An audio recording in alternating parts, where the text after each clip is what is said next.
V današnjih novicah med drugim. Krkini prostovoljci aktivni tudi pri Rdečem križu. Načrti občine Šentjerne v športno infrastrukturo. V Krškem povezujejo umetnost in kulinariko.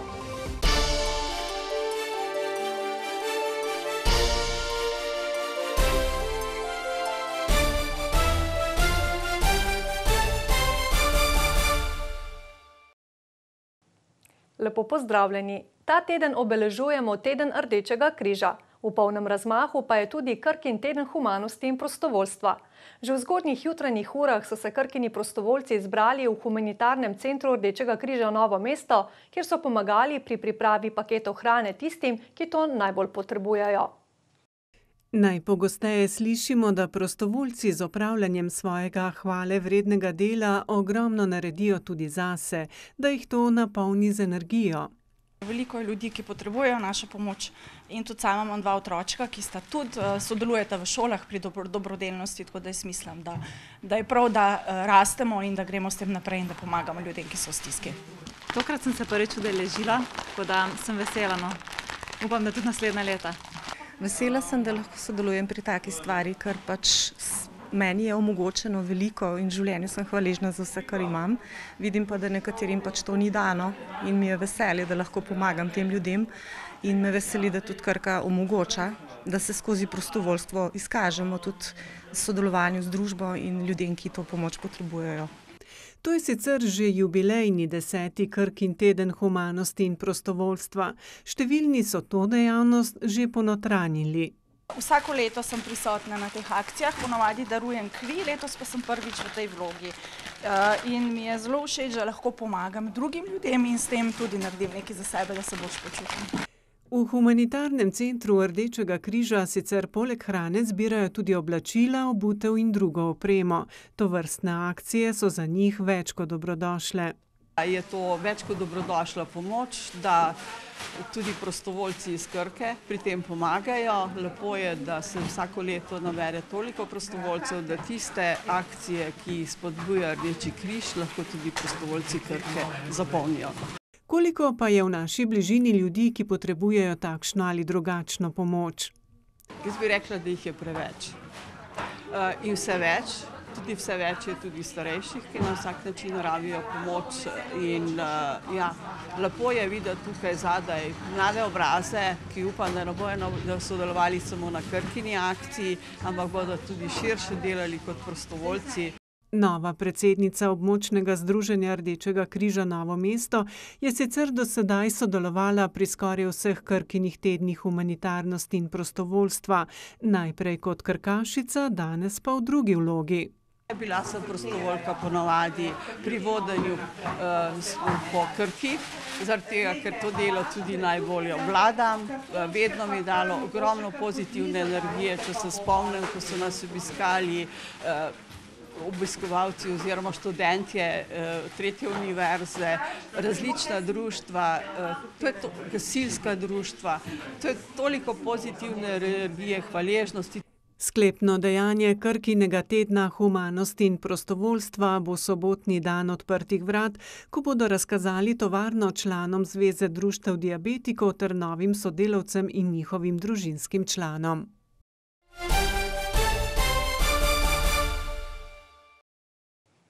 V Šentjerneju bo v prihodnje namesto dobrih 40 let stare šolske telovadnice zrasla nova sodobna športna dvorana.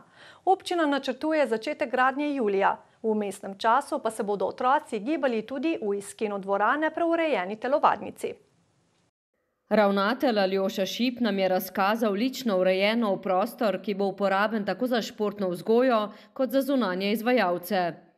Bi pa rad povedal tudi to, da na šoli trenutno nimamo prostora, kjer bi lahko vse zaposlene, ki jih je zdaj že kar 112, zbrali. Se pravi, bomo poskušali v naslednjem letu doopremiti dvorano tudi za kakšno konferenčno dejavnost. Poskrbeti morajo še za ogledala in zvočno protihrupno zaščito. V Šentjerneju se sicer šola prek 800 učencev. Šolska telovadnica pa ne izpolnjuje zahtev učnega procesa, ne zagotavlja niti izvedbe športnih tekmovanj. Večjo funkcionalnost bodo dosegli z novo športno dvorano. Pa seveda potem bo tudi več možnosti, da lahko kakšno novost uvedeš. Saj navsezadnje tak prostor ni samo za športno dejavnost, tudi za kakšen bend ali za karkoli, za interne nastope in tako naprej, so takšni dodatni prostori velika pridobitev. Sem prepričan za vsako šolo. Poleg 4 vadbenih enot bodo pridobili prostor za izvedbo družabnih programov. Ker bo večnamenska dvorana gostila tudi zunanje uporabnike, bodo dobrodošle nove tribune. Razpis je v zaključni fazi, seveda vse ni v naših rokah, če bodo ponudbe primerne in če ne bo kakšne revizije vložene strani prijaviteljev, je naša želja pričeti z gradbenimi deli že v mesecu juliju. Projektant ocenjuje vrednost naložbe na dobre 4 milijone, so pa že pridobili 800 tisočakov iz ekosklada. Morda bodo uspešni tudi na razpisu gospodarskega ministrstva. Sočasno poleti začenjajo obnovo stadiona. Predvsem je tukaj tartan tisti, ki je že zelo dotrajan, tudi umetna trava, upam, da se bo obnesla, ker je tudi zelo veliko mladih in navdušenih nogometašev. Tako da ja, potem, ko bo to gotovo, bo to ena taka nova, zaokrožena, obnovljena celostna podoba, ki sigurno kraj potrebuje. Obnova atletske steze, nova umetna trava na nogometnem igrišču, razsvetljava in druge ureditve bodo občino stale približno 800 tisočakov. 73 tisoč prispeva Fundacija za šport, čakajo pa še na razpis Nogometne zveze Slovenije. Občani Škocjanske in Šmarješke občine, živeči v višjih predelih Vinjega Vrha in lastniki Zidanic že leta opozarjajo na potrebo po izgradnji vodovodnega omrežja. Idejno zasnovo je novomeška komunala izdelala že pred časom, za projektno dokumentacijo pa naj bi občini v kratkem pridobili gradbeno dovoljenje. Spomnimo, pred dobrima 2 letoma sta šmarješki in škocjanski župan podpisala sporazum o skupni izvedbi naložbe, ki je predstavljal prvi pomemben korak na poti uresničitve dolgoletnih želja. Skrajni čas, da bi to se izpeljalo, da bi bilo tako, kot je vse posod. Zadnji čas je že, da se nekaj naredi. 30 let smo brez vode in pač enkrat moramo biti na vrsti. Za vodovodno omrežje skupne dolžine okrog 12 km sta občini v minulem obdobju pridobili vse potrebne služnosti, prav tako je zaključeno njegovo načrtovanje. Novost je ta, da se bosta na razpis v sklopu načrta za odpornost in okrevanje občini prijavili z ločenimi gradbenimi dovoljenji, torej samostojno. To bo najhitrejša pot in tudi najlažje z vidika pridobivanja evropskih sredstev. Tu ima vsaka občina možnost pridobiti do 1 milijon evrov nepovratnih sredstev in smiselno, da vsaka svoj del prijavi. Celotna naložba obeh občin na Vinjem Vrhu je ocenjena na okrog 3,5 milijone evrov. Mi ocenjujemo naš vložek okoli 2 milijona evrov, pridobili bomo pa nekaj 1 milijon evrov evropskega oziroma državnega denarja, tako da neto potem seveda ostane 1 milijon evrov na naši strani potrebnih vlaganj. Na približno 1,5 milijona pa je ocenjena naložba v škocjanski občini, ki namerava v prijavo na razpis vključiti tudi vodovode v nekaterih drugih zaselkih. Kot so odsek Mocvirje, pa del Stare Bučke proti Hrastuljem, tako da bi pridobili vsaj 1 milijon evrov nepovratnih sredstev. Izgradnjo vodovoda Vinji Vrh Visoka Cona bi morali ob uspešni prijavi končati do leta 2026, obe občini pa čaka še razpis za izbor izvajalca. Upamo, da do konca leta bo prišla tudi pozitivna odločba, tako kot je lansko leto za kanalizacijo, na to pa pričetek gradnje. Zagotovo v naslednjem letu nameravamo, se pravi 2024, začeti in tudi zaključiti to investicijo, ki bo po mnenju obeh županov omogočala tudi nadaljnji razvoj turistične dejavnosti. V Kostanjevici na Krki so ob lanskem praznovanju 770-letnice prve omembe mesta v pisnih verjih kot osrednjo željo prihodnjih 5 let izpostavili temeljito prenovo nekdanjega mestnega dvorca. Prvi obrisi, kako naj bi ta izgledal, so že znani.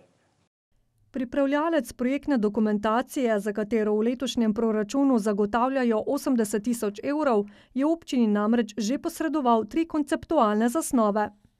Zdaj bomo mi smo ustanovili komisijo, da vidimo, katero osnutek bi sprejeli. Dogovorili smo, da naredimo še neko ko bi rekel, okroglo mizo ali delavnico na to temo, ne, plus anketo v sklopu občine Kostanjevica, da vidimo, kaj dejansko mi bi v tem dvorcu rabili. Pomembno vlogo pri izbiri ustreznega načrta in želenih vsebin v mestnem dvorcu, katerega nakup je občino pred nekaj leti stal 300 000 evrov, bo torej imela tudi vsa zainteresirana javnost. V sklopu tega dobimo neke informacije, pač kako ljudje razmišljajo na to temo, kaj bi imeli v samem Kostanjeviškem dvorcu. Ne. Na občinskem svetu sprejeta idejna zasnova bo sicer le prvi korak na zahtevni poti nekaj milijonske prenove nekdanjega starega Faruža, v katerem domuje tudi Lamutov likovni salon, ki je od potresa konec leta 2020 zaprt za javnost. Mi se tukaj zavedamo, da samo občina, samo občinski proračun obnove tega dvorca ne more prenesti. Ne. Mi tukaj brez nekih državnih, evropskih sredstev in tako naprej ne bo nič. Ne. Ampak mi imamo pa pač vse potrebno pripraviti, da potem lahko kandidiramo ali kakorkoli, do kakršnega dogovora bo prišlo ali z ministrstvom ali z državo ali komorkoli. Ne. Še pred pridobitvijo gradbenega dovoljenja pa bodo morali v sodelovanju s pristojnimi ustanovami najti tudi rešitev za zaščito nekdanjega dvorca pred poplavnimi vodami. Brez nje so milijonska vlaganja v obnovo praktično nesmiselna.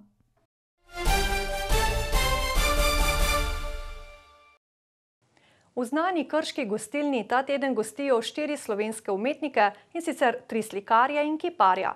Gostilna, v kateri bo jutri zvečer odprtje razstavljenih del, je tako postala atelje za umetnike, gostje pa lahko med obrokom opazujejo, kako nastajajo slike. Letos so medse povabili Jožeta Marinča, Maksimilijana Sternada, Janka Orača in Franca Černelča. Umetniki pri nas bivajo, so nastanjeni in skozi cel dan ustvarjajo. Super je, ker je nekako hotel dobi novo dimenzijo, samemu gostu približamo umetnost, lahko spremljajo, kako nastajajo dela njihova, različne tehnike so. Gostilna predstavlja stičišče več svetov. Ker se tukaj pač umetnost, turizem, kultura, gospodarstvo se združuje in deluje skupno in to mi je zelo všeč, ker je to neke vrste podaljšek našega dela, ateljejskega kakorkoli, ampak gremo potem v prostor med ljudmi in oni to vidijo, sprašujejo, gledajo. Jaz pa običajno, če se odločim za sodelovanje na koloniji, pač grem in se prepustim ambientu in ustvarjam. Ne? In tudi zdaj te dni sem v tem polnem zamahu, bi rekel, pomladansko-poletnega momenta, pa tlele ta dela nastajajo. Zgledam tudi enega kopuno narisal, drugače pa jaz delam bolj v impresionizmu in letos sem vzel si figuro, tako da imam par žensk, kako nekje v parku in tako naprej. To je ena lepa taka motivika. Po celotedenskem druženju in delu pripravijo tudi zaključek. Na zaključku se predstavijo vsi 4 umetniki, kaj so skozi teden ustvarili, potem pa tudi mi jih predstavimo, kulinariki damo tokrat kupuna, predstavimo ga na krožniku in pa povežemo skupaj z glasbo, tako da kulinarika, glasba in pa umetnost. Dela umetnikov so skozi leto razstavljena v prostorih gostilne, kjer si lahko gosti izdelke ogledajo in jih tudi kupijo. Mi pa vas vabimo, da ostanete v družbi vašega kanala in preživite glasbeno obarvan večer. Hvala za pozornost in lahko noč.